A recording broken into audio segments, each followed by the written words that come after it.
we're definitely going to talk about, like, I want to talk about all, like, you know, all the stuff we geek out on, like the zoning and like everything to do with the housing and development, all that. But I definitely want to start like with, like, you know, your story, like where you came up, you know, where you were born.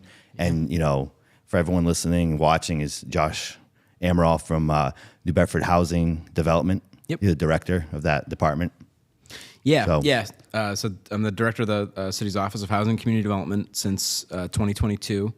I took on this job. My predecessor in that, Pat Sullivan, has a great reputation over 30 years. And so continuing that on felt like a great challenge, and at a time where housing is like the top need, one of the top needs in our region. And so we wanted to try to, you know, use the talents of our team to get at that problem. Prior to this job, I worked at an organization called PACE in the city, which is a nonprofit that does a whole wide range of things from education to workforce development, but also had a really high-functioning housing program and did some housing development over the years. And at the same time, I was on the New Bedford School Committee, sort of in my spare time as an elected official in the city. And so I came to know, you know, the inner workings of New Bedford's government and everything. And so this job felt like a great way to, you know, sort of maximize the skills that I had learned in both sections. And so, and I say it often, I'm like, Josh is like my favorite, you know, city employee. Like you've been like a great, although you sounds like you've been around for a long time, you know, selfishly what we're involved in, like, you're my favorite person to deal with. I think you've brought life into what we need in the city. So it's honestly, I've been like looking forward to interviewing today and like talking to you and having this conversation. Usually the stuff we talk about so pointed about projects and different things, but I'm very excited to hear about like how you kind of got to, you know, to where you're at and where were you born? Yeah. Well, first, where did that start? First, thanks for saying that. So we have a really great team at the Housing and Community Development Office. We have, I think, 16 people on our staff, and so they do a wide range of things from, you know, working with nonprofit agencies to running programs for folks that are experiencing homelessness, to housing development, sometimes using federal funds to assist with housing development. And what we've tried to do since we published our housing plan 2 years ago, Building New Bedford, is really cultivate more private sector investment to build the number of housing units that we need. And so while I appreciate I might be your favorite city employee, there's like between our team, planning, zoning, the building department, et cetera, probably 100 people that are devoted to the same focus. And so sometimes I'm on the podcast talking about our work, but it really is the work of all these other people that are aligned with us and the vision that Mayor Mitchell has to advance these goals as well. So I would be remiss if I said, you know, the credit's mine. Right. I'm just sometimes it's very the humble public face of it. I respect that for sure. Where was I born? The city of New Bedford. Right. So I've lived here my whole life. I've never lived anywhere else. Don't really want to. And you know, that's part of the mission, right? Is I'm a New Bedford kid. I want to solve problems for New Bedford people. That's why I got involved early on with politics and the school committee. Was at that time I was a college student, and local education issues were sort of like on the front burner. And so it was like, let's run into that. Let's see what we can do to help that out. And so my perspective then was like, you know, I don't really know a whole lot of anything, but I was a student not too long ago, and that might be a perspective that is missing at the table, like sort of these practical solutions. And from there, right, my experience in government grew, my experience as a professional grew, and gets me to present day. But the common theme, as I see it, is like, where is there a community need or some sort of challenge to solve? And then how do we, you know, use whatever ability we have to contribute to solutions there? And so whether that's education or housing or whatever it will be in the future, you know, that's sort of a privilege that I have to wake up every day and go and work toward those problems, right? Like, for sure, never boring. Sure. Yeah. Are you a Bedford High kid like me? Yeah, that's why I wore my vest today. I love it. That's every time I see you wear now, I'm like, I just think of New Bedford High and New Bedford High sports, actually. Yeah. Were you in sports? I played a little bit of sports. I ended up getting into like working really early, so it's hard to. Oh, like this guy right here. Okay. Yeah, exactly. Like as soon as I could get a job, I did. You know, and getting as many hours as you could, and whatever, so it started to conflict with some of those things. So, but I was a baseball player, and always a baseball player from the South End here growing up. So. You played SCYA and all that? Yep, SCYA alumni. I was on the Senators and the Red Sox. And that's cool. Some of the best memories I have of childhood. You know, oh, it's the best, yeah, because Christian's brother Logan played there too. Out of that, we were in Dartmouth, but we brought him over to to that. So because I More love competition. the community, down there for the South End Baseball League and all that, and it's got such a great history down there for sure. We not this weekend, I think, but next weekend is the opening day for the South End. So the South Coast Business Alliance that we're both part of is actually, not only did we donate money to the South End to help with maintenance and stuff, but the whole group is going there to rake all the fields with the board or whatever for the South End to get it ready for the kids' game day. That's cool. And stuff. So yeah, it's hearing you talk about your journey, but then also like my dad said about you being a great city employee to work with.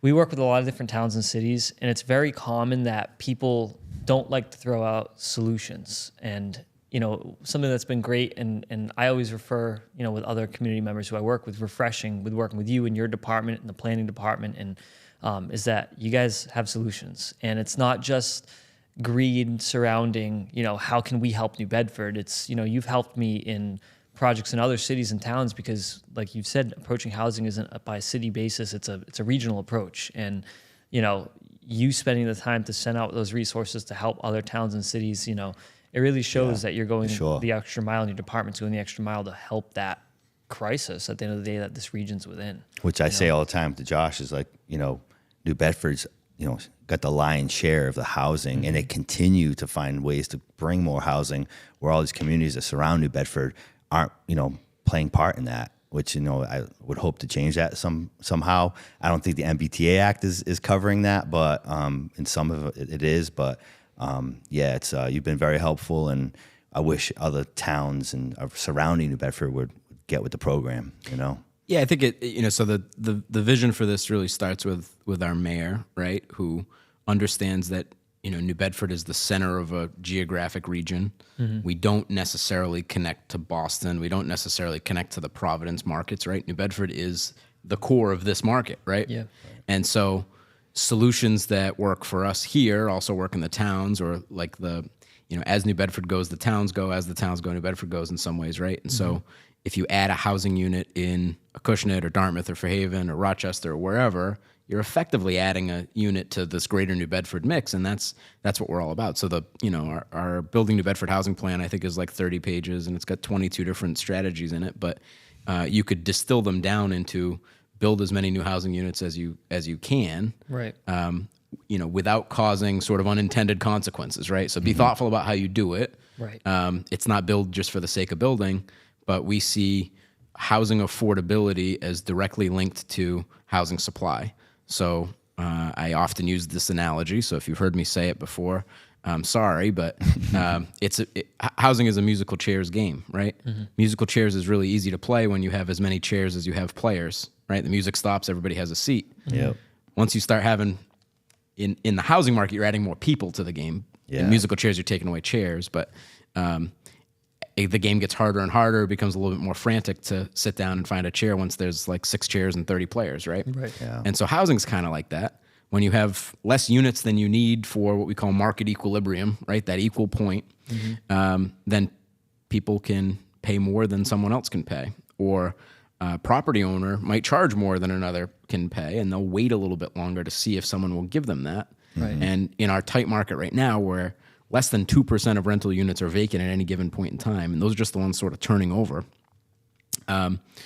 Landlords have hundreds of applications for a single unit when it becomes available. Yep. It's very difficult for someone who doesn't have the highest credit score, doesn't have the most money to find those units and get those units.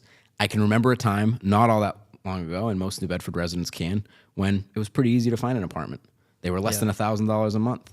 Yeah. And so part of what we're trying to solve for here is rents have escalated pretty quickly in a short period of time everywhere, but that's impacted New Bedford residents more acutely than it has in some other places. And so we need to get more housing units online, whether that's New Bedford, Dartmouth, Fairhaven, Acushnet, wherever. Right. Within our sort of 15, 20-minute ecosystem, it all helps. Right. Now, you guys know the city. You could kind of go on like Google Maps and zoom out and look at the city. There's not a lot of big splotches of green land, right? There's spots here and there, but most of our projects are renovations of old buildings, conversions of commercial buildings to be housing. And so we spend a lot of time talking about and thinking about those types of projects and then trying to figure out who can move those projects ahead. Yep. And the finances of doing that are extremely challenging. Right. And so some projects don't work. Some projects only work under certain conditions. Right. And so we're in that space.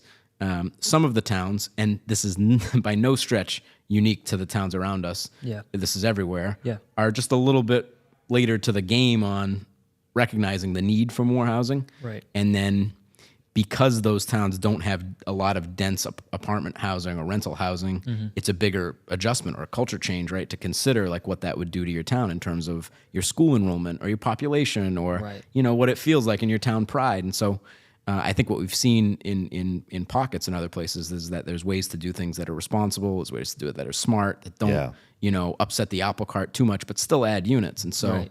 if we look at Greater New Bedford and say we need 3, 4, 5,000 new units of housing, New Bedford's going to do more than its fair share, but it can't do all of it. There's just not enough room for it. There's not enough money for it, et cetera. So we need others to find places where it makes sense. And that might be, you know, 12 units in the corner here and 6 down there Right. and a couple single family homes. And like, we've talked about no that problem. as well too. You and I about like maybe overlay districts or like areas that Spot already zoning. spot zoning and areas that are already have some commercial activity in the rural towns, you know, and leave the rest of the town rural, which, you know, I think is the overarching kind of mentality. We don't want to turn our rural town into a commercially, you know, overwhelmed area. So we don't want more apartments. We don't want that. And there's no incentive really. I don't see it. I don't see it in conversations, you know, to change the zoning in most of the towns. Maybe I'm missing, I'm not part of those conversations, but the overlay districts or like taking existing areas, I think would be a way for the towns to contribute. You know, just spot zone, you know, and change those areas. Another thing you brought up, which is interesting, what I've noticed in New Bedford is there's over the last 10 years, there's been more of a lack of housing now, but in even 10 years ago it was starting. And you're taking landlords or property owners that own mixed use buildings that have a commercial unit on the first floor. They may have apartments above. Well, they're converting the commercial unit into an apartment because, you know, now you're switching your building from mixed use tax, you know, liability to residential only, and you're creating, you might be having a hard time filling that commercial unit. So I can turn this into an apartment, and now it's an apartment that I can rent. But the problem is it's destroying the character of the region where you had a lot of that mixed use type of properties. And I think the solution is to create housing in other ways so that doesn't happen. You know, because it's unfortunate because you drive, you can see some of these apartments, they look like it was formerly like a storefront and they got a residential door and a mailbox on it now. Yeah, it just looks weird. It's not great when you have like the old storefront window and it's like blacked out now. And, you know, I mean, I don't think it's a great unit to live in, but it's also, you know, what we try to do, right, is cultivate small business and have some of those sort of main street shops and stores. Yeah. Right? Walkable.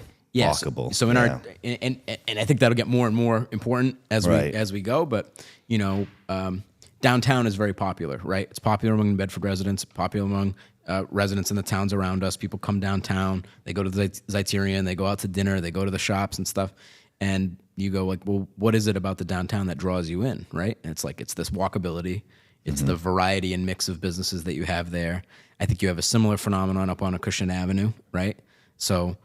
There's a number of businesses, and it's a great like multicultural area with a lot of different restaurants and you know, different foods from across the world and different cultures from across the world. And there's plans for that, right? I know Christian just met with a committee on that. Yeah, I mean, I'm sure you're aware. There was a meeting that had happened with the Love the Ave organization, plus the city is bringing in a consultant for how to transform that area and bring it back to what it used to be before, which felt safe and walkable and pleasant to be within.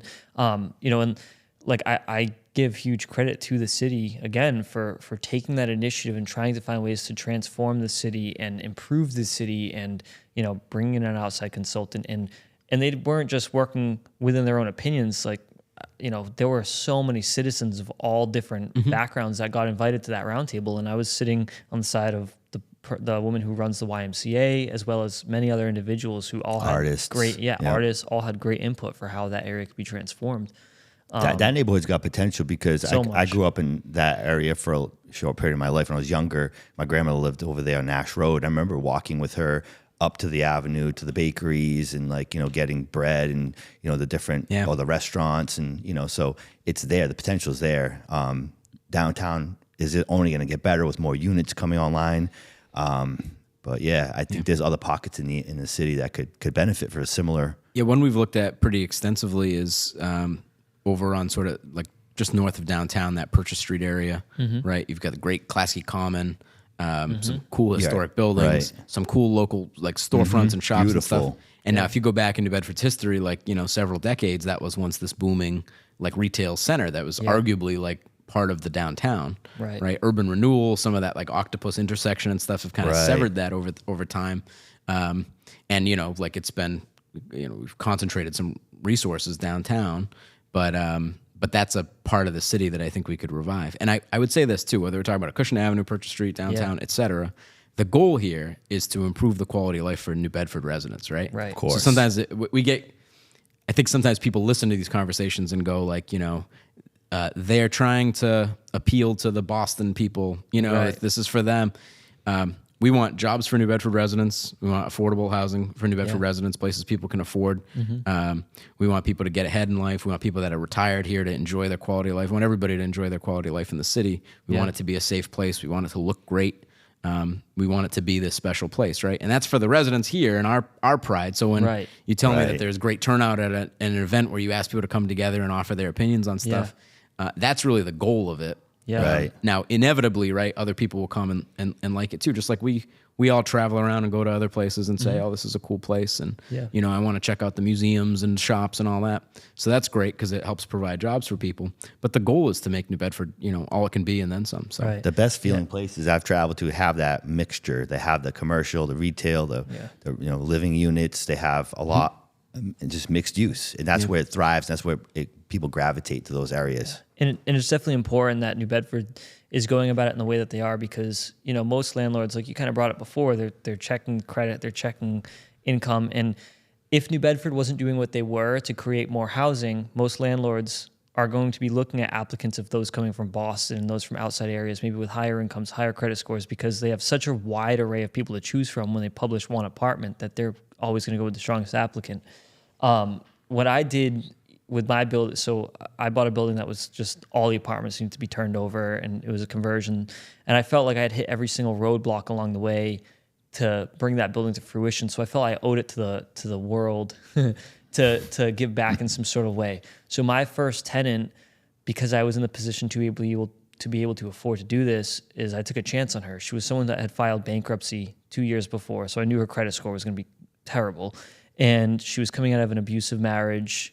She's a recovering alcoholic and addict. It was typically every, I would say, red flag that a landlord would usually look for when vetting an applicant. And I was like, you know what? I'm going to take a chance on this person. And she's been my best tenant. Like her rent's always paid. And she isn't not just a tenant, but she contributes to the building itself, cleaning up the planters in front. She's been a great tenant. She's from the area. And unfortunately, I know most landlords wouldn't take that chance. But the more housing we create, the more inventory there is. It almost gives landlords no choice but to take that chance sometimes and give that housing. Yeah, part of our goal, right, is to have enough housing units so that there's a seat for everybody that wants one, right? It's difficult to stop anyone from wanting to live in a place, right? So if we don't see a ton of sort of Boston to New Bedford moves, right? But what we see is that housing is so expensive in Boston, it's pushed some folks from Boston down to like Quincy or Brockton, and then it's gotten expensive there, and so then people push down to Taunton, and so there's more competition, and people are willing to travel a little bit farther. Right. So it's sometimes there's a perception that we have like really high income bankers and lawyers from Boston that are looking in New Bedford. It's not so much that it's other people who are sort of living paycheck to paycheck that are trying to find a place to live, and the idea of paying $200 or $300 less in New Bedford than in Brockton is like the point, right? And they can take the train now, I guess, right? Potentially, depending on where they work. Coming up, Yep. So we do want landlords to take that chance, right? I commend you for doing that. I think landlords have to think about it a little bit and go, what is a safer bet? What is a better bet for me? Right. And I think being tethered to the community is often that challenge, right? Or that thing that helps. We know, like, it's interesting. We work with a lot of consultants that look at rental markets, right? Yeah. And sometimes in New Bedford, they come to me and they say, I looked on apartments.com or whatever the, Zillow and the websites are, and I didn't see too many for New Bedford, so I can't get a sense of what the market is.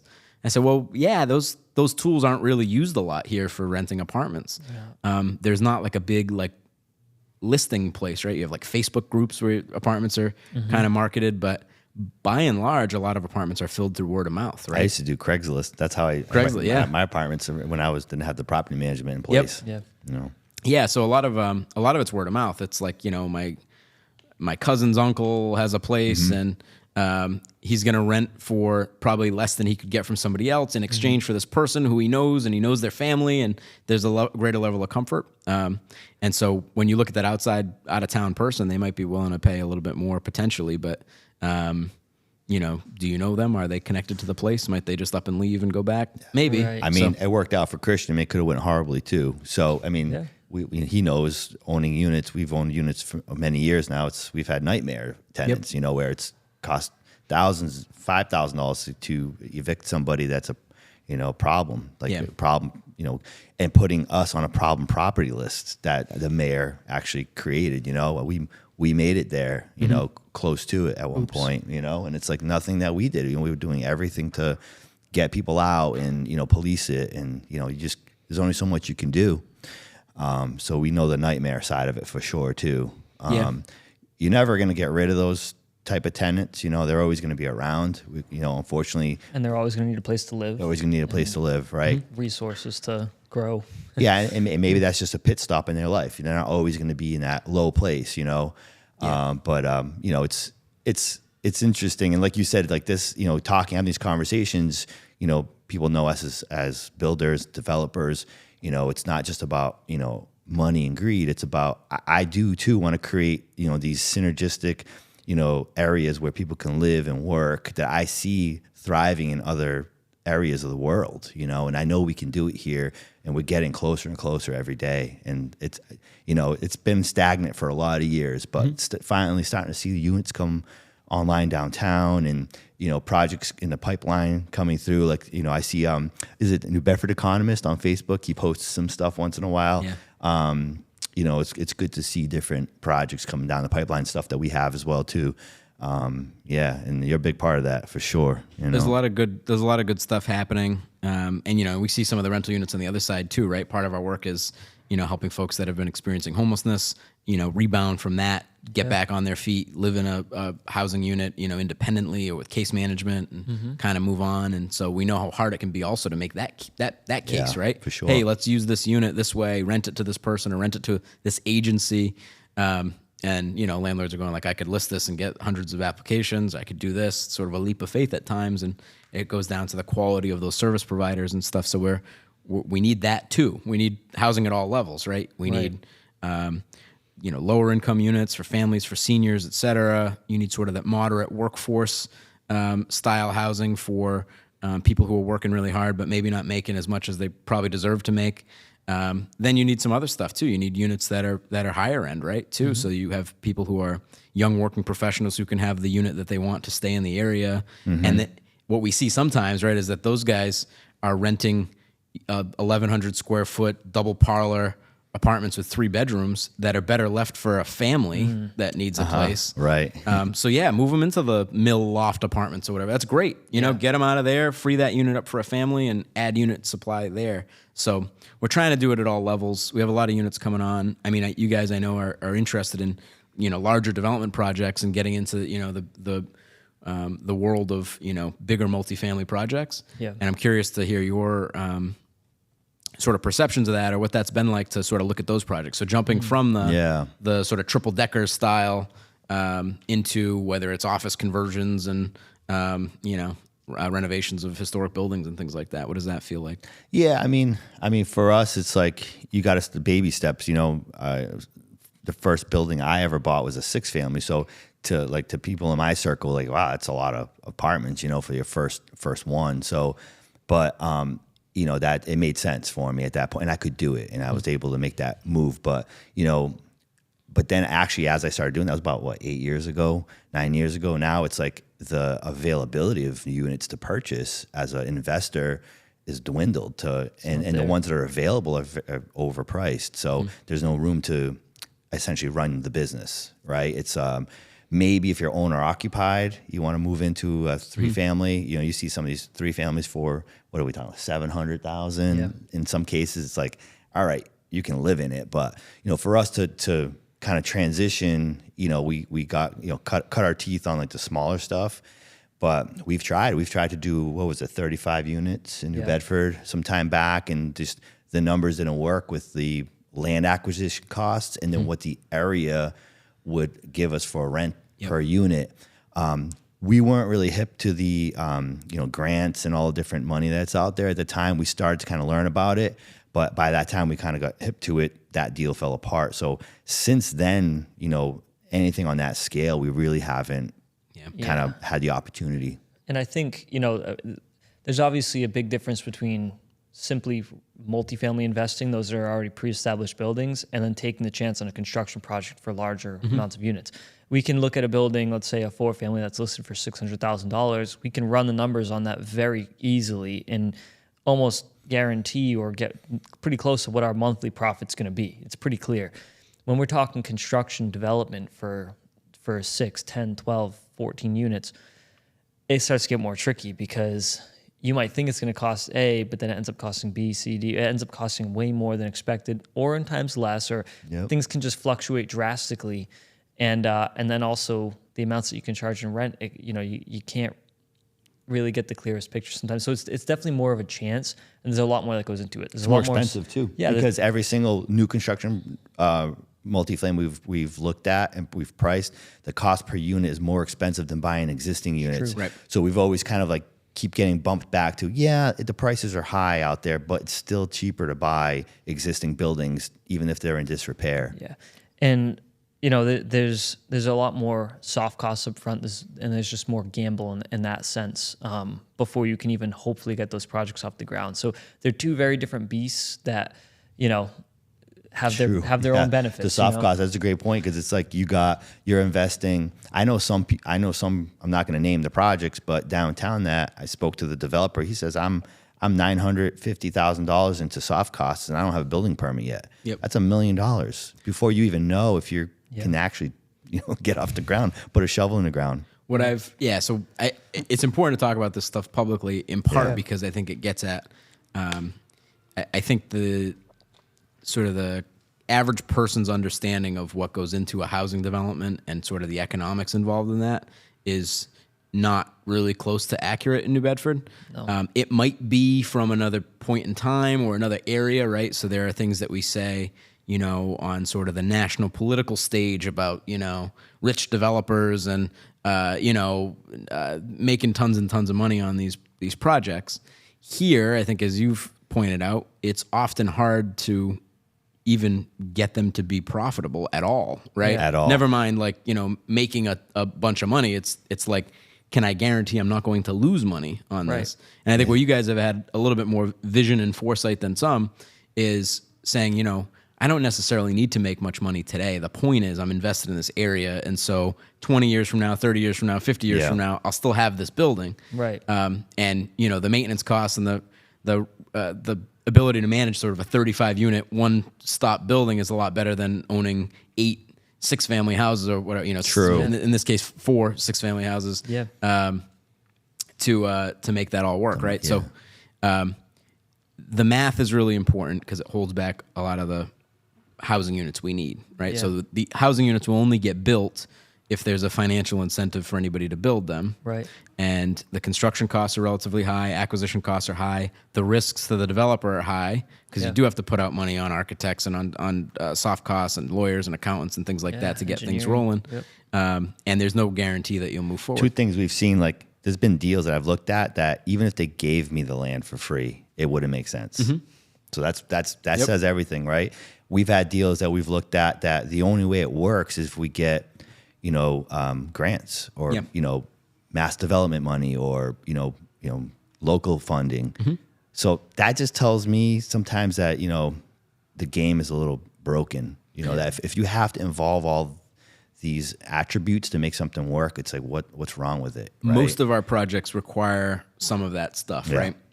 Some additional financing source or some efficiencies in construction, right? So you guys often have some efficiencies in that area that other, like a developer that would hire you to do the construction doesn't have, right? Right. I mean, you guys are rightly going to mark up what your construction costs a little bit along the way. On the greed side, though, Eric, I like to be transparent and talk about everything, right?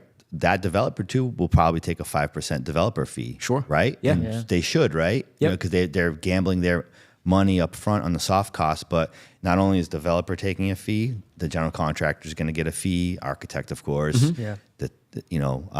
So, are they in the end going to profit?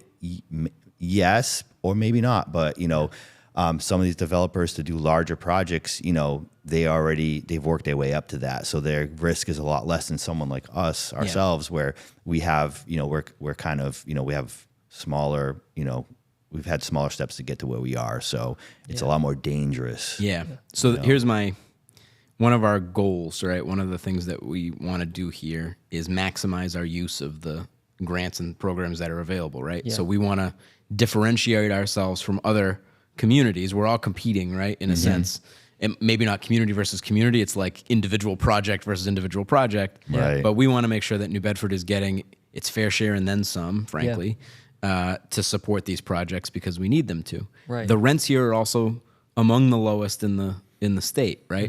And so it makes it that much harder to get projects financed because a developer says, I can build a unit in, City A for $400,000 per unit, and I can build one in New Bedford for, or I should say City B, for $400,000 per unit. But in one place, the rents are $3,000 a month, and in New Bedford, they might be $1,500 a month. And we ran into that exact problem on our larger project we're looking at. But here's the thing, right? So there's programs available, and we've gained an enormous amount of expertise in figuring out how to access those programs and bring those dollars in to make projects work. Right. Yeah.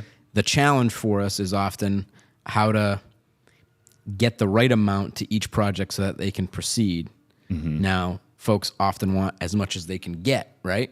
Which, if I were the developer, I would too, right? I go, hey, I might need $500,000 to make this work, but I want to go try to get $2 million because then it will work really well. Right. Now, from my perspective, I don't begrudge anybody doing well, but if a project gets more grants or more support than it needs to move forward, now I've got a project over here that's left out in the cold, and we could have figured out how to allocate that a little bit more efficiently. Yeah.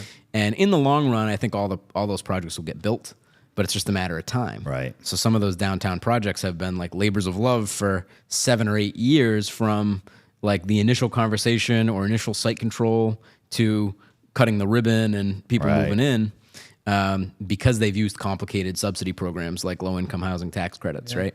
And the pipeline for low-income housing tax credit supported projects in New Bedford is probably like 6 or 7 or 8 years out. Yeah. So if you started today, you might be able to build it in 8 years. Yeah. Now, there's a silver lining to that, which is we've stocked the pipeline up, right? So there's projects ahead of one that was proposed today in line. So we'll have a steady stream of new units coming on that way.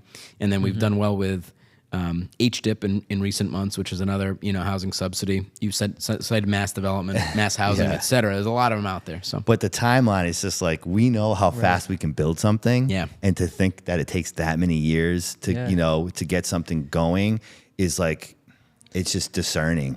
Even though it's just the path and it's the way to make it work. We get it. I think if you're not using the low income housing tax rate, to be specific, right?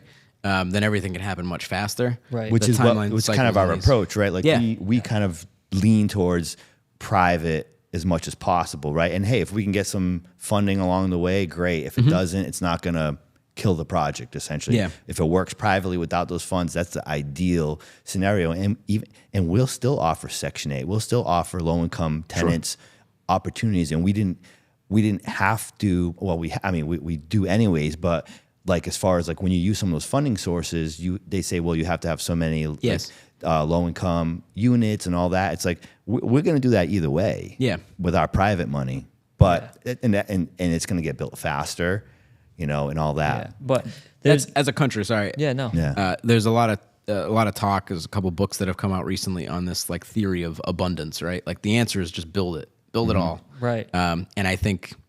There's a national housing shortage, there's a shortage in Massachusetts, and the answer is not like these increasingly detailed and involved funding programs that, like if you're left-handed and it's Tuesday and, you know, you played second base when you were at SUIAA. Too much. You're eligible, but otherwise you're not, and you got to charge this rent, you got to deal with this, you got to have inspections and all that.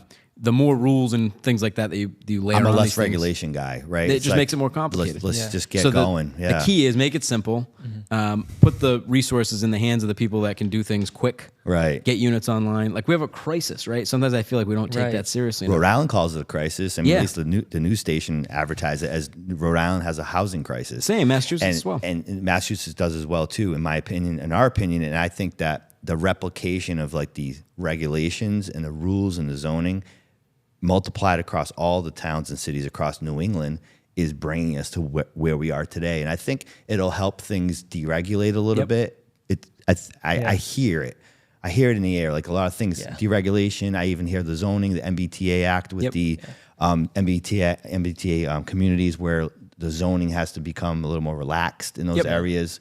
And I definitely want to touch upon that at some point in time. I just had something quick that I wanted to add to this, made me laugh. So I recently went in front of, I'm not going to name the town, but I recently went in front of a zoning board for an accessory dwelling unit, the expansion of an accessory dwelling unit for a parcel that's on half an acre, which this wasn't New Bedford. Good luck finding a lot that size in New Bedford, half an acre, for instance. So it was like the world was going to explode, the fact that I was asking to expand an ADU. And these committee members said, we don't set precedent. And they started listing, I've been on this committee for 15 years. I've been on here for 13 years. 3 of the 5 members had been on there for more than 13 years. And over the last 13 years is when this housing crisis has developed. And that theme is common amongst many towns and communities of we don't set precedent. We don't approve things. And we're in a housing crisis. And maybe part of the fact that we're in a crisis now is because people like you have been on a committee for so long and not set precedent that nothing's being built and no development is happening. We got to change the rules because they're just following the rules. I know they have some flexibility there too, and you're 100% right. That's when it started. And a lot of these things that don't get approved, they're like tucked away in yards that you'd never even see what's going on back there. No one even know what's happening, right? But we have to change the rules, and it would make those board members, who a lot of them are volunteers, feel comfortable in making decisions because there's regulation that's supporting their decision. Until we do that, it's not going to happen. And I don't know a lot about the MBTA Act, but I've read a little bit about it. Is it 40A or is 40A associated with that? Or is it something else? I think it's the 3A. 40B is a different section. Yeah, and I think I think 40A is the actual regulations. You might be right, yeah. That's under the MBTA Act. So if you have an MBTA stop, or if you're in a community, I think. Yeah, so I'll give you the MBTA Communities Act, more or less, loosely speaking, right? Don't quote me on this. Go read the regulations if you're watching.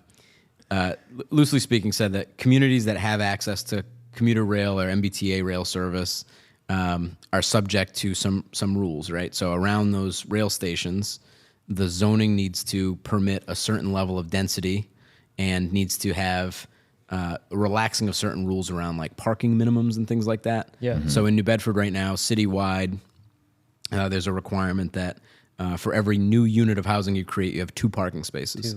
And there are ways to get that reduced, to go before the boards and do all that. Mm-hmm. But what MBTA has said is basically that's too much in the areas that are close to rail access.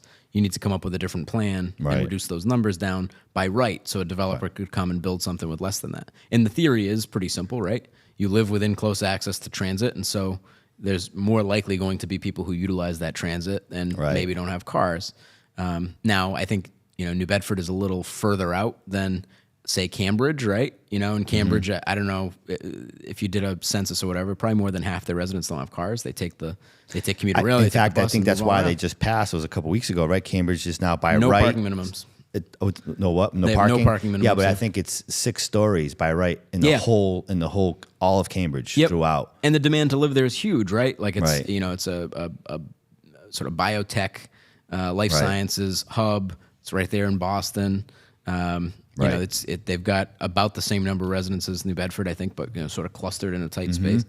And so it's an interesting city, right? It's different than New Bedford. Maybe New Bedford has more density in the future. Maybe people are availing themselves of transit, but there are still a lot of people here who, when I have these conversations, goes like, well, there might be someone in my building who has no car, but I have 3. And you're like, all right, well, maybe some of it's a expectations thing or, how people have operated. But So MBTA zones have sort of reduced requirements on some of those things, and you've seen in New Bedford proposed and passed as one in the Kings Highway area near the Church Street station. I was just going to ask you about that. Which really doesn't impact the sort of single-family neighborhood to the east of the train station That's much. exactly what I was going to talk about, because there's a bunch of single families there, but then if you go a couple blocks south, they start to turn into 3 families and 6 families as you approach Nash Road. Yep. So, like, if you own a single family across the street from that, a train stop, can you knock it down and build a 4-story building? Our current zoning doesn't make it Correct. much easier to do that, right? I think the goal over there was to hear the folks that live there, and what it was really all about there is unlocking the development potential on the other side, right? So between the Kings Highway area, that plaza, between the Chamberlain Mill complex, which is one that we spend a lot of time talking about, and some of the other sites along that area, there's room to add, much denser housing, and do other cool, creative economic development things too. There's also a proposed zoning before the city council right now on the area around Klasky Common, which is on Purchase Street on the other side of the MBTA station. That's opening on Monday to support the rail service there, and so there's detailed maps online of like what parcels are included and not, but it will allow for greater housing development and other economic development in that stretch. When you say greater, like, what does that mean? More stories, more units? More stories, more units by right. By right. Obviously, there's still the ability to go before boards and get variances and things like that, but it just makes it generally easier. And then in the MBTA Communities Act has different rules or different designations for communities that are adjacent to MBTA communities, right? So there's communities that have the rail access, and then there's communities that don't, but are sort of share a border with those that do. And they have their own rules that apply, which I believe the language is that they have to have a zone of some reasonable size where multifamily development is allowed as of right. As of right. So most suburban communities in Massachusetts don't have zones like that. Right. They're pretty much only they only allow the building of single family homes, typically on very large lots. Right. And so what the MBTA Communities Act says is that those communities that are abutters to those with rail need to have at least some decent section of town where developers could build projects, which doesn't mean they don't get additional approvals and zoning approvals and things like that, but it's just an allowed use. Right. And so some communities have adopted that. Some communities have pushed back pretty strictly on that. And there's grants and like funding from the state that's at jeopardy if they don't comply at some point, right? From what I heard. Yeah. So if a community doesn't comply, they are ineligible for certain state grant programs. This is played out in a couple communities already, and so it's sparked some court stuff that we'll see how that plays out. Right. But in essence, the state has said, your compliance with this law will enable you to access some of these grant funds or not.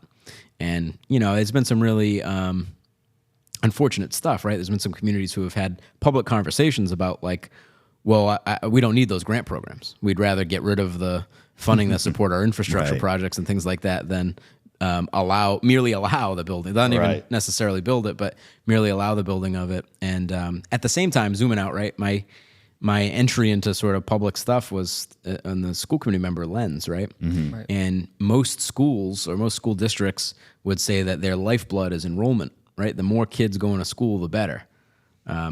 If your school population starts to decrease, you become overstaffed, right? So you have to start thinking about reducing the number of staff positions you have. You have to think about closing schools.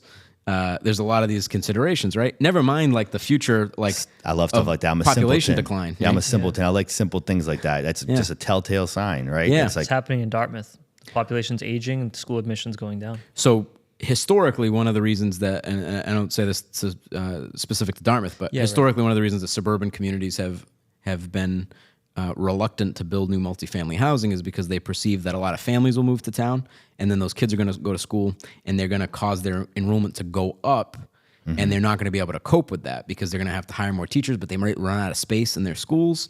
So the goal for most of these towns is to stay pretty steady, right? If you have a school district with 5,000 kids in it, you kind of want to keep it around 5,000 kids. And what we see in suburban communities throughout the state is that most of their school enrollment's dropping, in part because their populations are aging.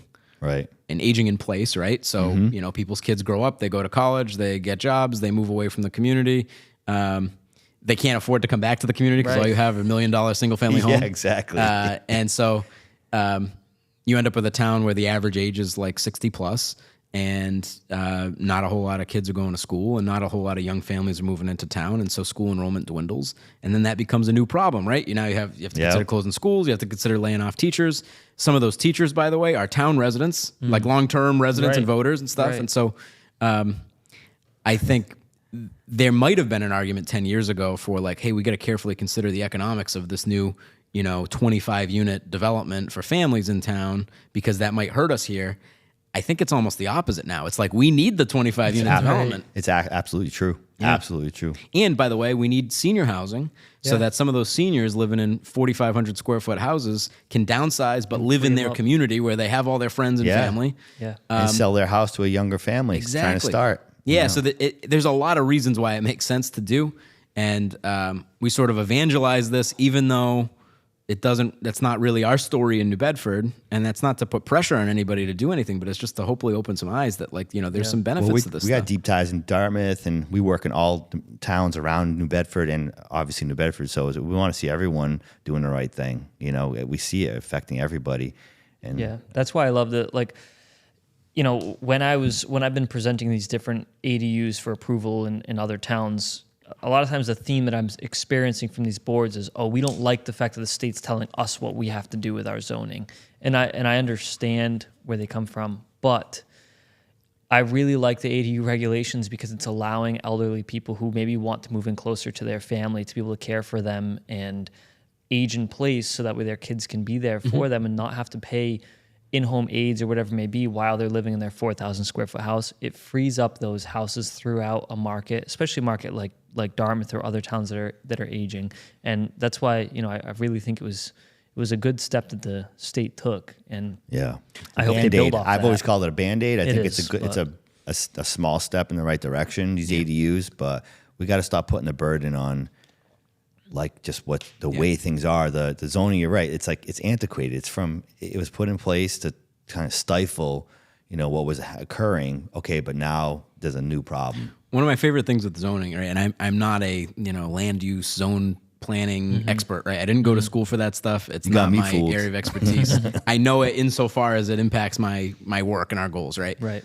So I'm not the expert on it, but I'm always sort of reminded that like the modern day zoning rules and stuff that we talk about we act like they were etched in stone in like 1400, Right. but they're not. They were invented like 50 years ago. Right. Like it's not that long. Most of the buildings we're talking about Are older. are older than the rules. Yeah. For sure. And that's why when you drive around a city like New Bedford, you see a lot of triple deckers with no driveway or a small driveway, and you see buildings kind of built on top of each other in ways that you couldn't do today. And so that's been part of our plan too, is sort of looking at what our rules are and figuring out what makes the most sense. So, but again, growing up as a kid, like I said, I would be at my grandmother's house during the week, and she worked at the factory, that she walked to, and she would go to the bakery and go to the the corner store to get everything she needed. She didn't have to go. She had never had a license, never had a car. Yeah.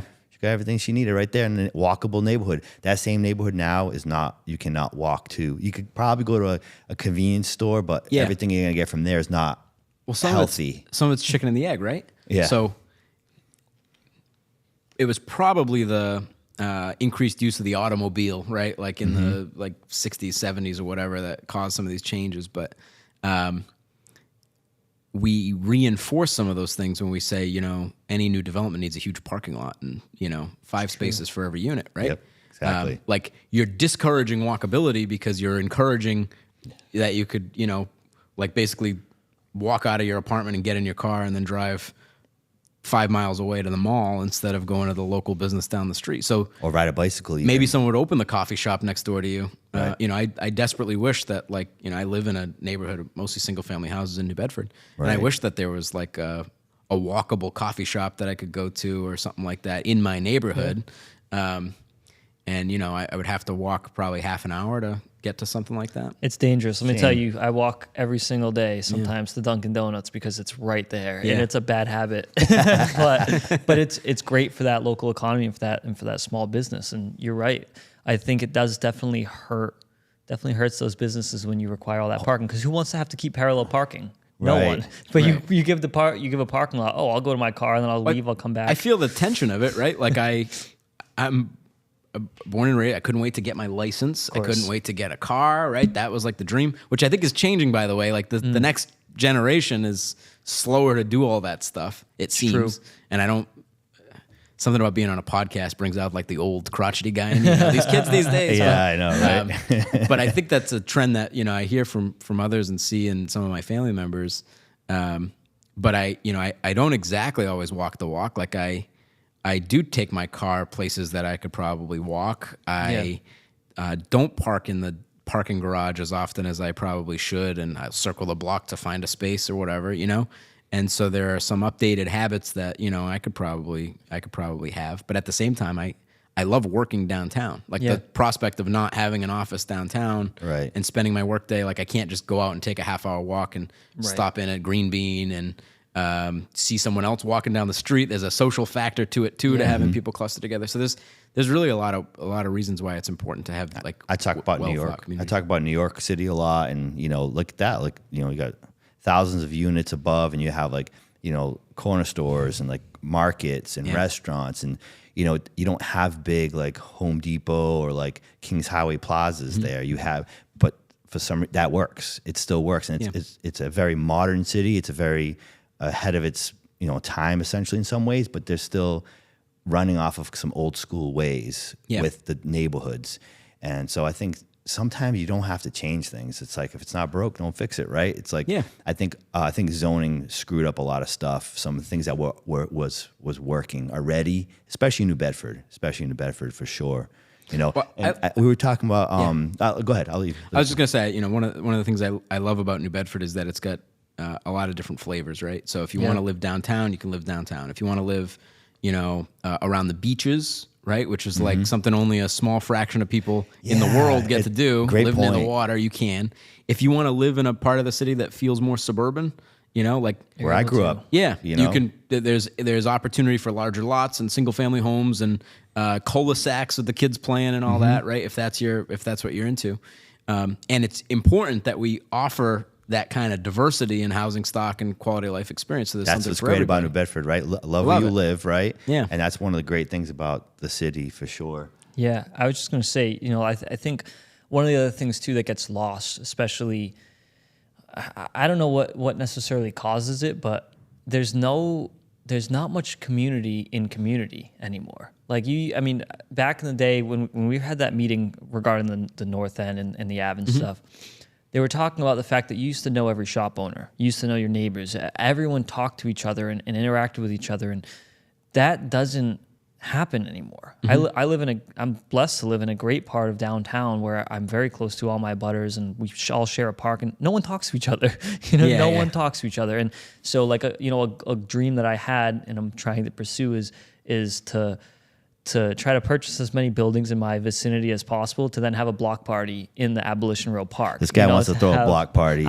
I'm buying buildings just to have a block several party. acquisitions to have a party. It's only going to cost them like $10 million to throw this block party. But sure. Are you implying that you need to be the landlord to get people to come to your parties, Christian? Is that what's going on? Not necessarily. Maybe to get their attention. They might be like, "Who's this weirdo handing out flyers?" I think you should plan a block party without buying up the whole block first. Just plan it. I think it's a I'm good sure idea. Parks and Rec will work with you on the park. It's a good idea. And invite them all out and see what happens. But I think more public events like that. We've talked about something like that this summer over at Klasky Common, right? So as we take an interest in getting that neighborhood sort of engaged with each other. I think there's a lot of opportunity for stuff like that. But I hear your point totally and agree with you that it feels like people are more distant from each other. Some of it I think is everybody's on the phone all the time, myself included, right? Like walking down the street, not proud, but it's reality. You'll be watching this podcast at some point. Yeah. I'll be listening to this. Yeah. Someone will be calling my name from across the street and I got the AirPods in, right? I noticed about like how we're conversing here is that you're very careful about how you say things about certain places because how your politics and you're in in the realm. You got to be careful how you say if you talk about Dartmouth or talk about because it can get taken the wrong way. Well, going back to Christian has said this before, right? Yeah. The people on those boards don't like the state making wide-ranging statewide policy that impacts them because it feels like it's shoved down their throat. They didn't get to make a choice. And so I know that it does no good for an official from New Bedford to come and say, Dartmouth should do this, Fairhaven should do that, Acushnet should do that. So I don't do that. Yeah. No. We will highlight the regional issues as we see them and try to express in a very measured way that we all have some stake in this, right? We all have to contribute to this. And what a recent housing report says about New Bedford is that increased competition for rental units in New Bedford has come not from Boston, not from people that live, between here and Boston. It's really not that.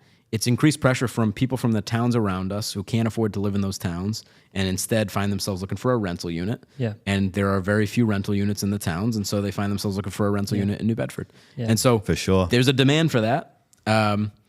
It doesn't need to alter the character of the town. It doesn't need to do any of that. But it does no good for me to say it. No. And Right. it doesn't leave any flexibility for... There's always like I see the comments on social media on when people are looking at like larger projects, the development downtown. It's like, oh, it's gentrification. Oh, it's where it's just millionaires making more money, and it's like, no, it's not that. And I know I'm not that guy. I'm not that developer, but I also understand the mechanics to develop these projects. And a lot of these guys are really putting their neck out there. But even doing that, even creating housing and doing something which is great, you're still going to have the negativity you can't out there. please everybody. Yeah. And, sometimes I take it as a little bit of an indication, right? Like if you're not, the stuff we're talking about is really important, right? Very It's important. critically important. Yeah. And so if we're taking an approach that's too safe, that everybody loves, Yeah. we're probably not really doing much of, there will be some opposition to some of this stuff at times. That's just the nature of it. I think across the country, we've been hamstrung by some of that, right? Some of the perceived opposition to stuff. So, we try to make the case. I think there's a way to do it that's sensible, whether that's in New Bedford or elsewhere. Yeah. And we try to be reasonable about that. Relative to those downtown developments, extremely complicated projects, extremely difficult to execute. They look great. And there's an interesting thing here. Because they look so great as they come about, and because they're like really impressive structures, blends in sort of historically with the district, even though they're new builds, people go, oh, these must be, $3,000 a month units for the like quote unquote Boston people, right? And not. We have to explain often that they're not. They're like $1,100, $1,200 units for New Bedford people. They were highly subsidized. The units are income restricted for the most part, and like probably close to 3/4 of the new units coming online downtown coming online are for low and moderate income people, restricted to them. Right. We would like to create more units that are not restricted elsewhere, everywhere, but not there, because it's simpler, it's faster, it's quicker, and we have people that make like just above the threshold to live in those units who then say, well, why am I not? I'm having a hard time paying my bills too, or I'm living paycheck to paycheck too, and you're telling me I make too much to live in this new unit. So who is it really for? And you go, well, people have to make enough money to pay the rent, right? They're not free; that you have to pay the $1,200 a month or so. But yet, if you make a little bit too much, you're back on the rental market competing with other folks. Almost like a reflection of the people, how people say the middle class is disappearing. It's almost like a reflection of that. It's a complicated thing, and it's frustrating for people. But that's why like the perceptions matter a lot, right? So those are like the definition of affordable housing projects, and we've stocked the pipeline of those, and we still need like a lot more units, right? So you definitely have the best approach going about it in as unbiased in a way as possible. And something I can admire about you as a person in general is like, I try to live by the hear no evil, see no evil, speak no evil. I tattooed it on my arm, and I still struggle to live by it sometimes. But when you're working on such a delicate and important project, and like you said, something that is so vital and has so many sides to it, like you have to look at it in every lens as possible and just be able to give solutions, but not do what I have the benefit of doing, which is talk, in certain ways. Because if you're bullheaded in your approach, you're like sometimes towns where in zoning, you create a problem again that's going to arise in another 15 years. So if you don't carefully make those moves that a city needs to make, you're going to create another problem down the road in some way, shape, or form. So that's why you guys, New Bedford, it's going about it in the best way possible. And like Josh said, like it's like sometimes it's almost like kind of referring to what I was saying about like just build it, right? It's like if you're not displacing people, I don't see any hurt in just building more units, right? It's just like if you're displacing a neighborhood, then you're bordering the gentrification topic, right? But if there's a vacant lot or a vacant registry building or vacant whatever it is, and you're putting 40, 50 units there, it's not, what is it hurting? You know, it's like, especially if you're providing some parking too. I mean, I don't know. It's like a win-win. These are units for more tax revenue, more just like these are units for working class New Bedford residents, right? Yeah. And that's often the case, right? Now, are there places where it doesn't make sense to build a certain thing? Yeah, of course. Sure. That's really the core of zoning, right? Is like cities and towns think that there are certain places where you should build certain things. I think just the larger picture and the reason the state has gotten so involved and has basically started to dictate policy to certain municipalities is because there's a crisis. The state is short hundreds of thousands of housing units. Yeah. And it's easy for me to talk about it in New Bedford's context because while it's a big number, like 2,000, 3,000, 4,000 housing units is not 300,000 housing units, right? The state's looking at like, all right, if we're going to add 300,000 housing units, where would we add them? Okay, well, there's 26 gateway cities, right? Like places like New Bedford, Lynn, Lawrence, et cetera. New Bedford, of course, is the best of them. But they look at the cities that are not Boston. Yeah. And they say, well, you could probably add 100 to 150 in those places. You go, great, we still need to add 100 to 150 somewhere else. Right. Where are we going to do that? And then you go, well, it's really difficult to finance that in this place. Do the zoning rules allow that in these other, 325 communities? No, they don't. So we need some people to relax the rules in some places where it makes some sense to do that. And so they're approaching it from like an emergency response thing. Like we need to do this. Where can we do it in a way that's sensible? And they're not necessarily dictating how you do it. They're just saying like, here's what we want to satisfy. My pitch and what we've said, and this says this in our housing plan, is wouldn't it be better as a region for us to sort of set our own course, right? Because I think increasingly places that do nothing will be forced to do some things by the state. Yeah. And wouldn't it be better to get ahead of that and go like, here's what makes sense for our community, our region. Because you'd be more collaborative that way. The other way is not collaborative. It's like you're being forced and you're almost being told where to do it, and that's it. Yeah, and that gets ugly, right? Nobody wants to be told to do anything. Yeah, it might not meet the character of the town or the city. Yeah, and you have a lot more credibility if you say, well, we thought we should do this, so we've expanded what we're doing. New This is how we're Bedford's doing full it. of creative people, full of just great people. So I think we are able to set that precedent here before it's forced down our throat, essentially. Yeah, I think we're in pretty good shape. It still remains a challenge sometimes to get projects financed and get built as quickly as we'd like. But we have more units in like the proverbial pipeline than probably, ever before. Certainly in recent years, going back to when they were starting to build tenements and, to support factory workers, 100 years ago. Maybe it was a little different, but different time, different but we've economy. Yeah, now it's just a matter of moving those projects along. And the conversations that we're having about developments today are probably materialize into a building people are living in 3 or 4 years later. And so I'm shocked that it's been 2 years since we put out our housing plan, and we probably started talking back then. I loved it. That was great, by the way. That was 2 years ago. Yeah.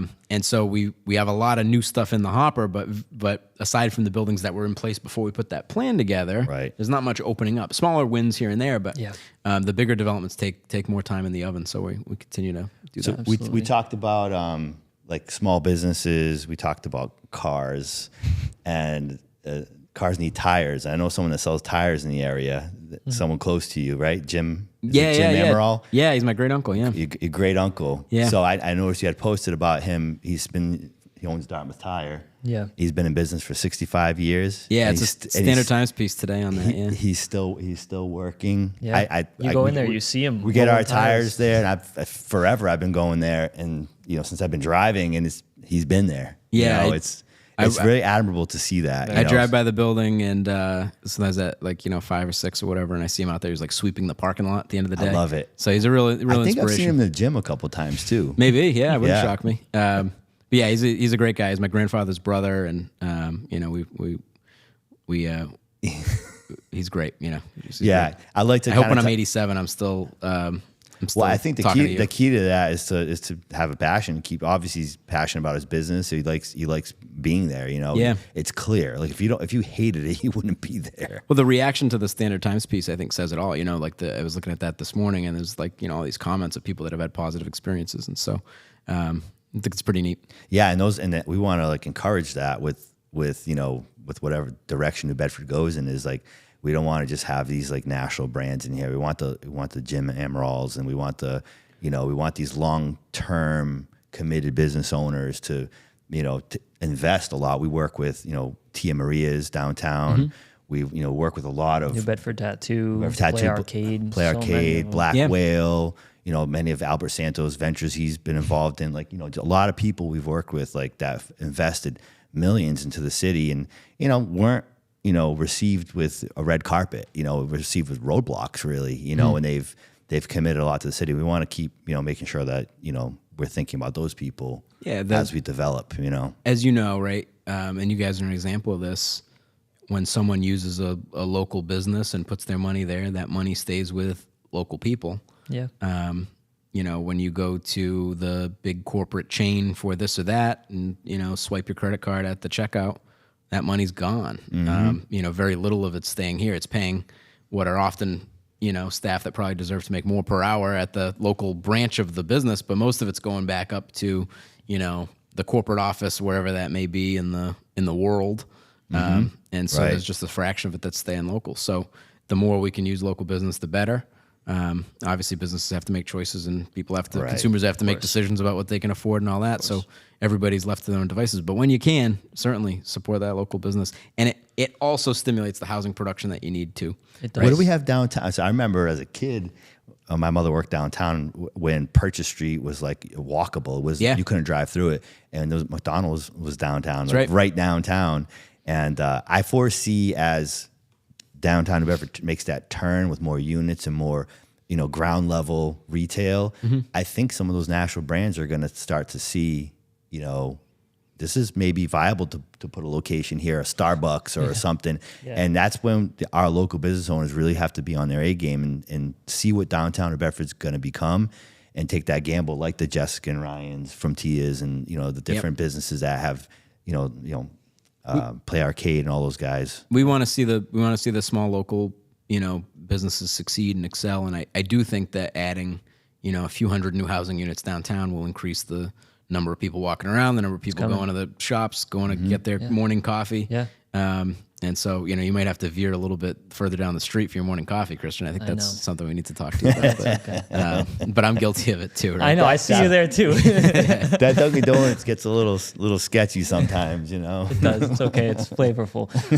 But you can tell, like, the economy down there is starting to feel it, as I think there are two like artisan or like grocery shops that have opened downtown, or like it's like, I forget what type of groceries they have, but it's coming. They're gearing up for that extra production. Seems like sort of a testing of the market. I'm not familiar with the business owner, but I'm aware of what's going on, and I've long heard that, right? Is like, well, downtown needs a grocery store, and then you hear, well, there's not enough like residential activity downtown because the user of a downtown grocery store is either someone who works down there, who's stopping on their way home, which might not be convenient, right? Because there's going to be only so many parking spaces, right? But maybe if you go to the store like every other day or something like that, you can get enough, and you don't need like a big cart full of groceries, right? The same way you would at the big markets. Yeah.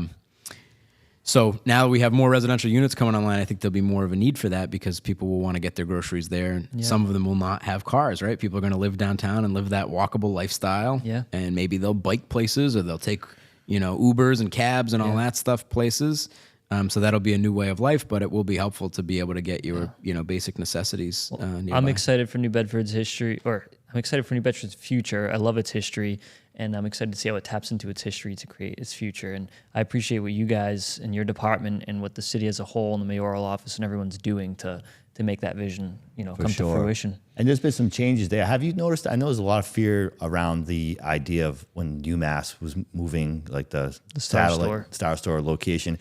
I was around before it was there, and I remember like what it did to the downtown. Like I remember like, Solstice and like a lot of like the artist community, like it really began the thriving point for that. And I haven't really noticed because I'm not really down there as much as I was maybe 5 years ago, but have you noticed any difference? Has there been any impact on the businesses down there? I haven't noticed big changes, and I'm a high frequency Green Bean customer, which is right across the street.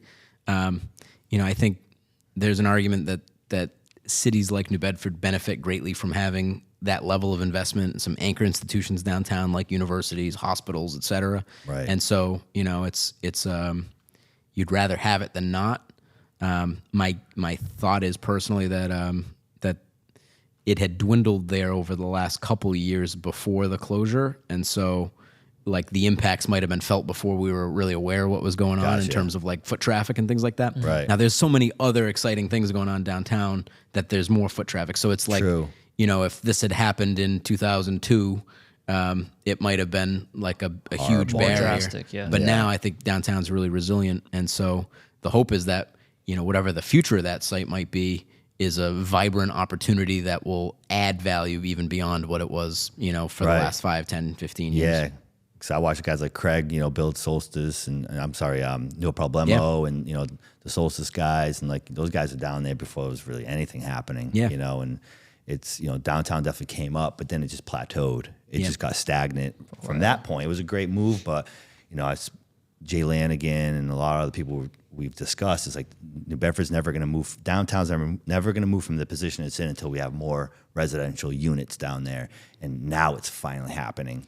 And I hope there's more to come too. Yeah, that seems like the key. Yeah, there's definitely some opportunities down there for mostly conversions, right? We have the development lined up at the former Keystone Furniture site on Union Street. It's got the mural there now. It's kind of like boarded off, right. But we've worked really hard to advance a development proposal for 45 units there, and so we're hoping that breaks ground in the short term. That'd be awesome. So we can get that rolling. Sure. That'll be kind of the next visible downtown project.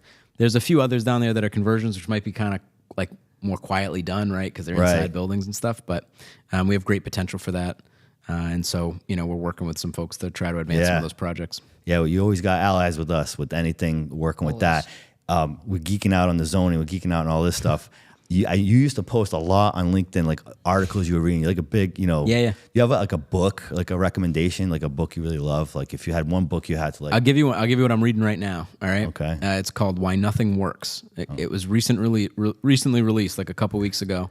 All right. It's called Why Nothing Works, and it's really focused on a lot of the stuff we're talking about now. It's sort of like how well-intended policies over the last 50 or 60 years have really held back our ability to quickly and effectively do much of anything. Mm-hmm. And there's another one out by Ezra Klein and a guy named Derek Thompson called Abundance, which is the word I used earlier. They've written articles about this that I've shared and talked about. But again, very similar concept. It's just this idea that the future of the United States is dependent on our ability to sort of, get over some of the regulatory hurdles we've imposed on ourselves, and just make it easier to do stuff. Mm-hmm.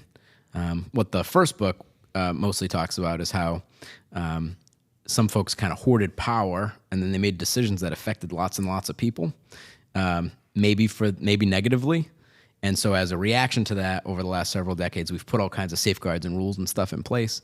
But along the way, we've slowed things down considerably. Right. And so is there a happy medium version where you can still get work done, but you still have participatory governance, people in the community have input and say, and can be, part of the solution themselves.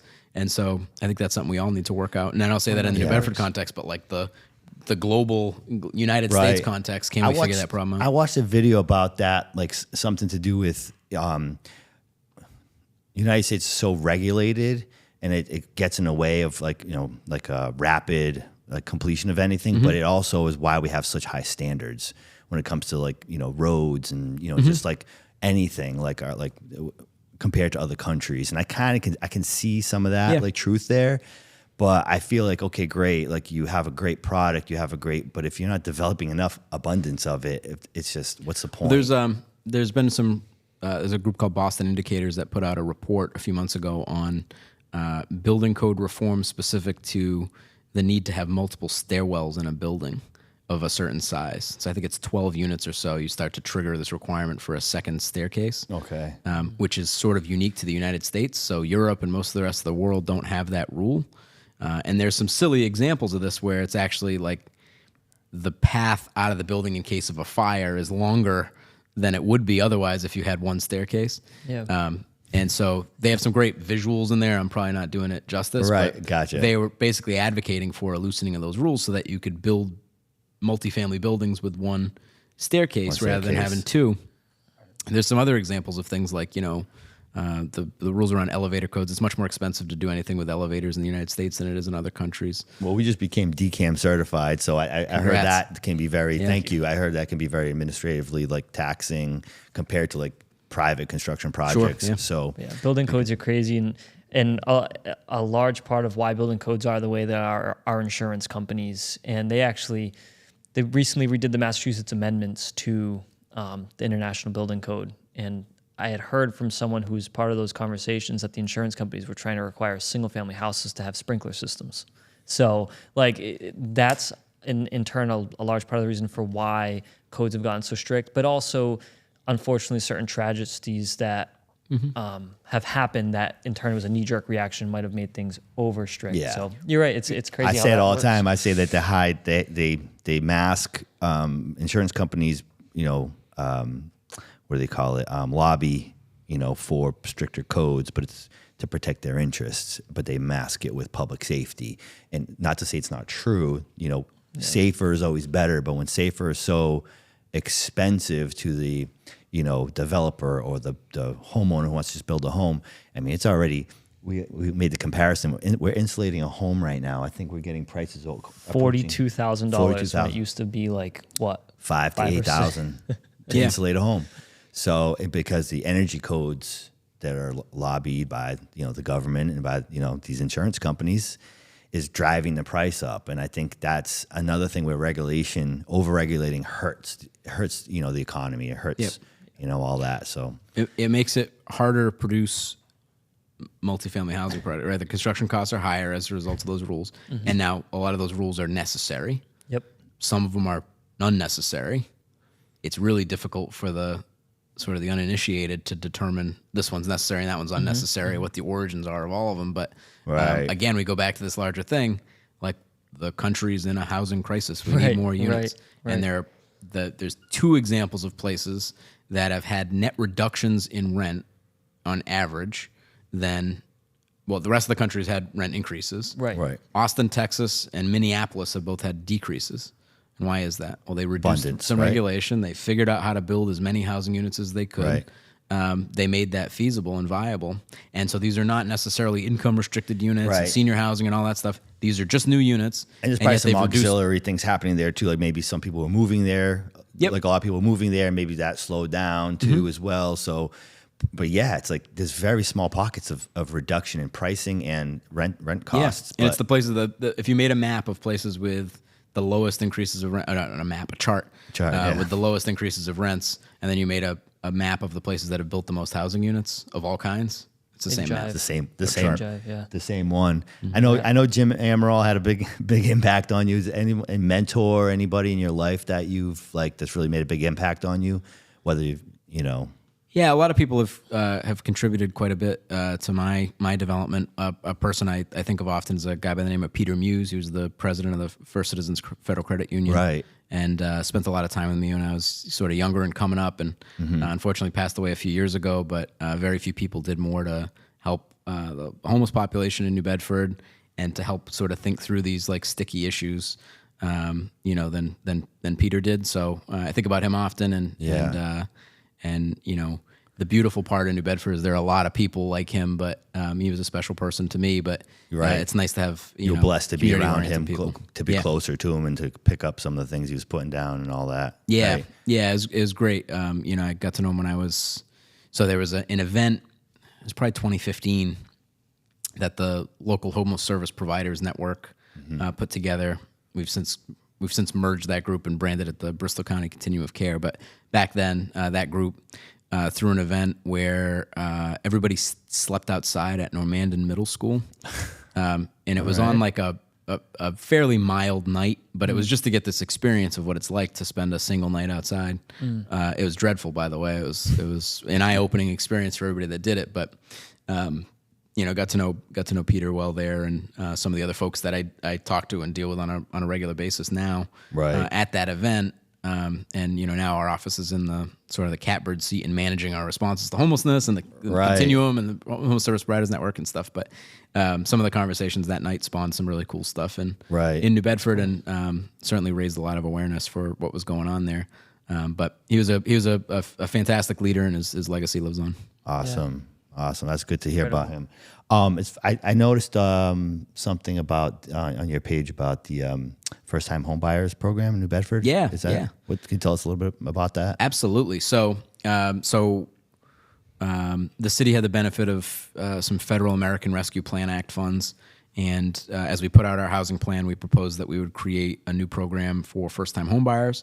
So we've offered a first-time homebuyer program for years through our office, which supports folks that make up to 80% of the area median income with down payment or closing cost assistance up to $10,000. What we found in recent years is that people at that income level, in most cases, can't afford home ownership given the interest rates and everything that's going on now. And if they could, it would take more than $10,000. And so we created this new program which supports people up to 120% of the area median income, which is reasonably high, right? That's like a young family making $90,000 or something like that. And it will support up to $30,000 in some cases in down payment, closing costs, or interest rate buy down assistance. And we've seen that tremendously subscribed. It's also been helpful for access to some of our other programs. So we have a lead paint abatement program. So folks can get up to $20,000 to have lead and health hazards removed from their homes.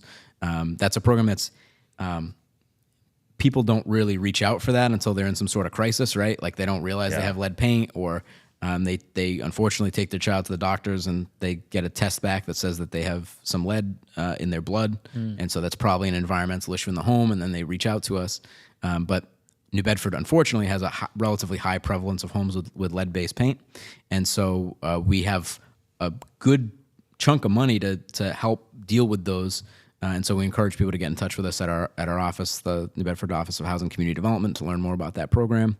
We also have a home repair program that's funded by federal funds as well that can help with like roof replacements and certain emergency needs that people have in their homes. And so we help a good number of homeowners every year with that. Again, it's for low to moderate income folks who have, little in the way of other resources to deal with these things, but especially amidst the housing situation that we're in, it's better to keep people stably housed in their homes, keep it up and running. And sometimes people contact us with like home accessibility needs. And elderly relatives moving in, they need a stair lift, or they need grab bars installed in the bathrooms, or a different shower unit or something like that. And so we can help with some of those costs. And there's some sort of study, I don't remember the percentage, but I think it's something like 75 or 80% of Americans are one crisis away from like financial disaster. So if someone's roof goes, or some sort of drastic repair they need done on their house happens, many times that can bankrupt someone, cause foreclosure, whatever it may be. So the fact that New Bedford has those programs. We separately have launched this big initiative on vacant property, right? And so part of the theory is if it's so difficult to get new buildings built, financed, et cetera, what if we look at some of the single-family homes or otherwise that are vacant in the city and figure out how to get those back online? And what we've discovered is that in a lot of cases, it's unfortunately someone has passed away, and what is left behind in a will or whatever is not perfectly clear. It's going to take a bigger process to unbundle that, and that's a shame. So we want people to undertake more estate planning and sort of preparation for that, so that those houses could be so they could house someone else, right? Whether it's a family member or they sell it. and selling it could have some benefits for family members as well. But what we found is outside of that category, one is where, I had a roof leak. I didn't have enough money to address it. The roof leak spread. The problem got worse. Mold. Now the house is basically uninhabitable. Yep. And so you look for, from a redevelopment perspective, how do we get this thing back online? And you're like, it's going to take more than it's probably worth to do. Yeah. And so nipping some of those problems in the bud early, and also obviously helping people stay in their homes and live in a safe and healthy environment is the key. But as a city, we have an interest in the housing stock being high quality and being well preserved. Yeah, absolutely. Absolutely. What are some of your biggest challenges in your role? This is kind of like a broad question, but yeah, it's a good one. Well, if the challenges were easy, I probably wouldn't do it. I'd look for something harder to do. So everything's a challenge. each project, each program that we have sort of has its pros and cons and pluses and minuses and challenges to overcome. Yeah. Some of those challenges are really interesting. Some of them boring administrative stuff that everybody hits their head against the wall at work about. But right. But by and large, it's really unlocking housing production however we can, and we don't always have total control of it. Right, we're subject to national real estate forces, what the state's doing, what everybody in our region's doing, where the developers are, what the return on investment is, whether a program gets selected for some grant program or not. There's a lot of different things that are outside of our control. And so I saw a thing somewhere recently where someone said, a farmer doesn't yell at his crops. And so I've sort of taken that to heart, right? What you do is you go every day and you water them. Yeah. You tend to the soil, you pick the weeds out, you do all that. Sometimes things don't grow, even though you're doing all the stuff you're supposed to do. And I find that to be a good analogy in particular because a lot of our stuff, there's not a lot of visible signs of growth for a while, and then something springs out of the ground and shoots up really quickly. Yeah, it's like delayed gratification, essentially. Yeah. So we put our head down and we just keep running. I knew this conversation was going to go super smooth. I haven't touched any of my questions really until, but I want to ask a couple of them. And I know we talk about you do a lot of reading, and is that how you stay up to date with your I don't say your trade, but like your profession? Yeah, I try to stay current on a lot of that stuff. There's ebbs and flows of life, right? I have a 2.5-year-old at home. We have another on the way. Congratulations. Congratulations. You. Yeah. My job takes up a good chunk of time. So sometimes it's hard to carve out that time to sit down with the newest book or whatever. But I try to read up on articles. I try to stay abreast of what's going on in Massachusetts in terms of like the political environment and atmosphere. Okay. Lately, we've been tracking a lot closer, like what's going on at HUD and the federal government too, because that has pretty severe implications for us. What's your outlets that you kind of get that information from besides the books? Are you just online or social media? Mostly online. I mean, I stumble into a lot of stuff on social media. LinkedIn's a really good one for me because it's a connection to a lot of other, industry related professionals and stuff. And so I see a lot of great articles shared there. Right. And so my kind of workflow on it is I'll see something like that and I forward it into like this app I have that saves all the articles. And then every day I try to open that up and read through a few of them. And what app is that you use? It's called Matter. Matter? Yeah. I think there's another one called Pocket or something like that. It's kind of the same idea, but you just send something and kind of keep it filed away, and then it stays separate from social media. Like I try to stay off social media, as much as possible, because though there are some insights to find in there, you're going through a whole lot of junk before you get something of value.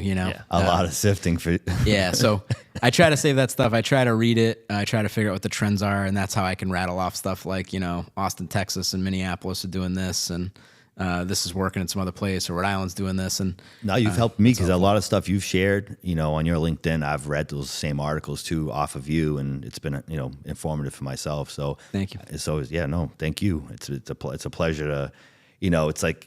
I'm on Facebook and I'm on like Instagram, but then it's like I go over to LinkedIn and say, oh, okay, this is a whole different world. It's a lot healthier. Even my profile picture is different. Like my TikTok profile picture is a lot different than my that makes sense. Yeah, LinkedIn. It's like different personas in different places. You know? Yeah, exactly. Yeah, I try to stay off. They're like, all the real. They're just more different engagement sides of me, platforms, you know?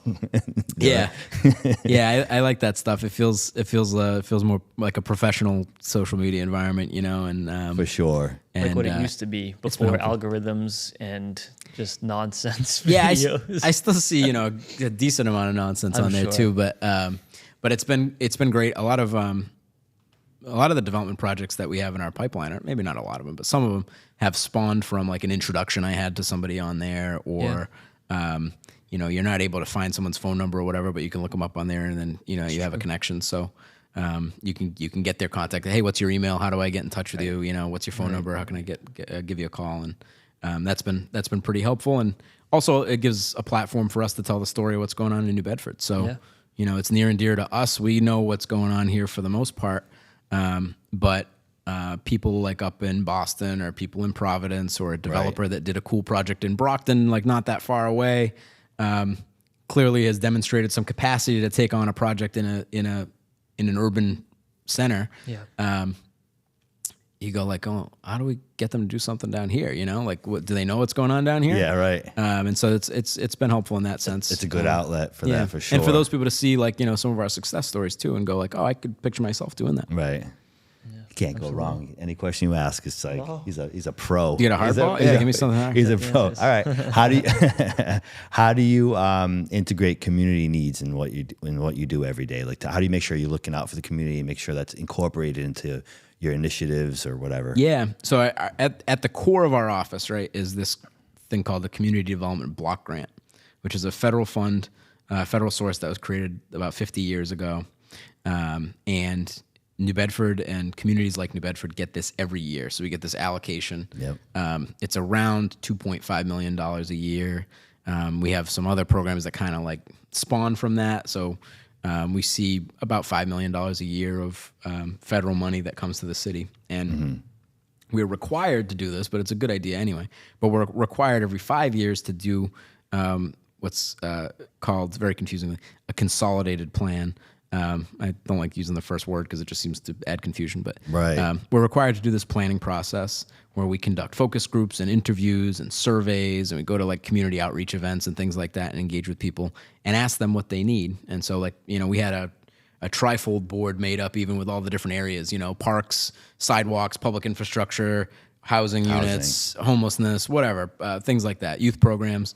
And we'd give people dots, and they could put them on like the section where they thought we should prioritize funding for. And so every year we go through this cycle. Nonprofits apply, others apply for community development block grant allocations and funding. And we have to figure out how we divvy this up in a way that's reasonable. And some of the agencies we fund have like a new project they're trying to get off the ground. That makes sense. Some, like the Boys and Girls Club, it's sort of like a bedrock thing, right? Like if the buses are going to run, they need help from us, right? And so, you know, there's different levels of project. Some nonprofits look for like capital support for building a new childcare center or food pantry or things like that. But going through that process, and we do kind of a miniature version of it every year, I think gives the community an opportunity to weigh in. And That's great. I'm like I said before, I live here, right? So I'm around here. I'm walking around. I know a lot of people, whether it's through, you know, professional life or through my personal life, and you get a pretty good sense of what's going on, I think. So it's hard to imagine working in a place where I wasn't so connected. Right. I'm sure there's pros and cons to that, right? There are people in my field who don't want to work in their community because you can never really turn it off. Yeah. Like Saturday morning at breakfast with my family, I'm still like Josh Amaral, like this guy, right? The same guy, But that's who I am. So that's cool. If I ever see you, I'll just give you like a head nod. If you're with your family, you can come over. No, please. Yeah, no, I'm not a celebrity, you know. No. But well, celebrities and common folk have a legacy they'd like to leave behind, right? So, what would be your legacy if you know? How do you see it? You know. Yeah, well, like I want to first and foremost, I want a happy, healthy family that's, you know, got good opportunities and you know, is able to make the most of what they've got going on. But you know, professionally, you know, I'd like to have helped solve these meaningful, hard challenges, and to left the mark on people. One of the things I take a lot of pride in is the development of others. So whether that's people that are sort of working on our team or whether it's people that are, you know, sort of adjacent, you know, younger people that are looking for advice coming up and that I can mentor or help in advance. That was huge for me. And I've been able to do, you know, some really cool stuff as a relatively young professional. Right. And I'm happy for that. But I think the power is not in me. It's in, you know, the next generation of leaders, the present generation of leaders. It's in people making advances where they can contribute and solve those problems. And so I think of New Bedford in this competitive landscape where, like, you know, we've got these challenges to solve. We've got cool things we can do. If we do them faster, better, you know, what's different about the way that we're going to do it that's going to set us apart from another place? Because, you know, I think we've got some work to do. So if my legacy ends up being that I was able to enable that and I was able to unlock some opportunities for people that are coming behind me, that's really what matters the most. For sure. Well, you're definitely a leader in your realm. Thank you. For sure. You're welcome.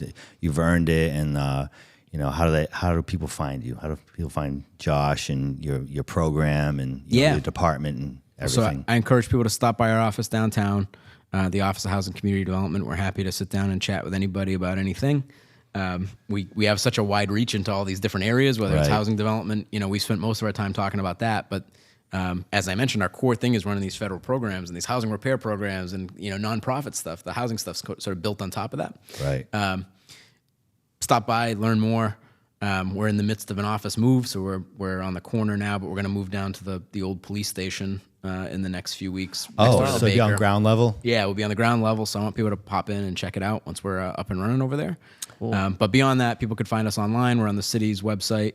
You can Google New Bedford Office of Housing Community Development. You can find me on LinkedIn. I'm on there, right? We've talked about that. That's great, but you can call, set up an email, whatever. I try to be as generous with my time as I can be without, you know, sacrificing the work that needs to happen. Yeah, you've led us. I see you lead the community. It's a pleasure to have this chance to sit here with you in a different light, but to get to know you more. And it's been a pleasure, and I appreciate your time. You know, I'm sure there's all kinds of people waiting for you right now with questions back at the office. It's a pretty good Friday. Yeah, we'll see when I get back. But no, I want to thank you for the opportunity to come on. Right, it's always great to talk about the stuff that we're doing. And then, you know, aside from just the opportunity to chat today, I want to thank you guys for your willingness and your creativity to invest in the region and advance projects that, frankly, others can't or won't. And to take some risks and put yourselves out there, because it's probably easier to rest on your laurels and, you know, continue to run certain businesses and keep those funding streams going. But, you know, it takes some bold leadership to step out of that and go, like, what's the next level that I need to get get our community to where it needs to be too. So thank you guys for that. Thank you. Thanks. I appreciate it. Appreciate you taking the time, Josh.